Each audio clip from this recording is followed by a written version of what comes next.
Asalaamaaleykum mbokki internet yu Wassare célébrités dal leen ak jàmm et bienvenue dans votre rubrique K sur le plat comme d'habitude K yëpp lañu jël dafa nekk sur le plat ngeen tànn si bu leen neex Pape Cheikh Diallo gannaaw bu mu toggee ay diir daal di dellusiwaat si émission bu mag boobu muy Midi Plus foofu sa TFM parce que ñu bëri namoon nañ ko ba gars yi commencé di ko réclamer ana Pape Cheikh Diallo ñii sax dem ba naan est-ce que Pape Cheikh Diallo démissionné wul TFM alors que comme démb nu ko waxee rek bu ngeen bëggee ma ñëw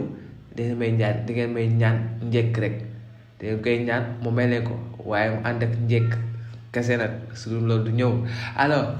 bu mu ñëwee nag joxe benn information bi nga xam ne nii Sénégal yu bëri bàyyi nañ ci xel rëccul kenn ki nga xam ne nii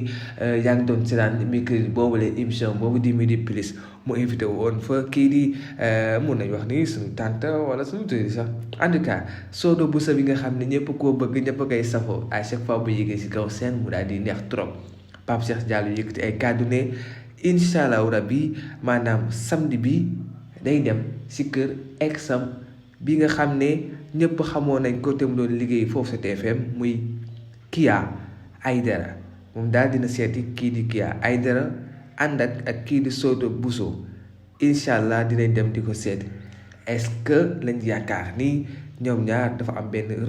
réconciliation bi nga xam ne ni Pape Cheikh Diallo ak kii di Aidarra ñoom ñaar mën nañ sëyaat waaw loolu mun na nekk nouvelle bu neex en tout cas yal na ko yàlla def ak lu mu doon peut-être da ngay seeti pour ami wala da ngay seeti pour peut-être defaat affaire yi mais daal ñu buñ sañoon ñu daal di defaraat affaire yi fu mu toll nii moom la Sénégal yëpp bëgg en tout cas wait and see en tout cas bëgg nañ loolu daal ñun daal jubóo daal dañ koo nam keneen ki nga xam ne nii nekkoon a TFM waaye léegi fu mu toll nii nekkatul TFM muy kii di Fama Thioune madame Ndaw gannaaw bi ñuy déggee ñaan dafa tas alors que yooyu yëpp ay rumeur la woon fu mu toll nii dafa doon fële si ITV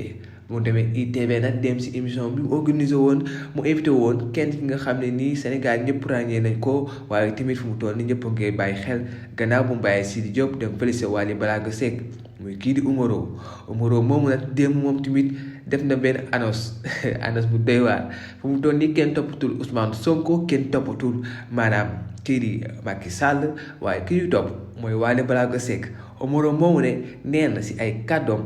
nee na lañu bëgg former benn parti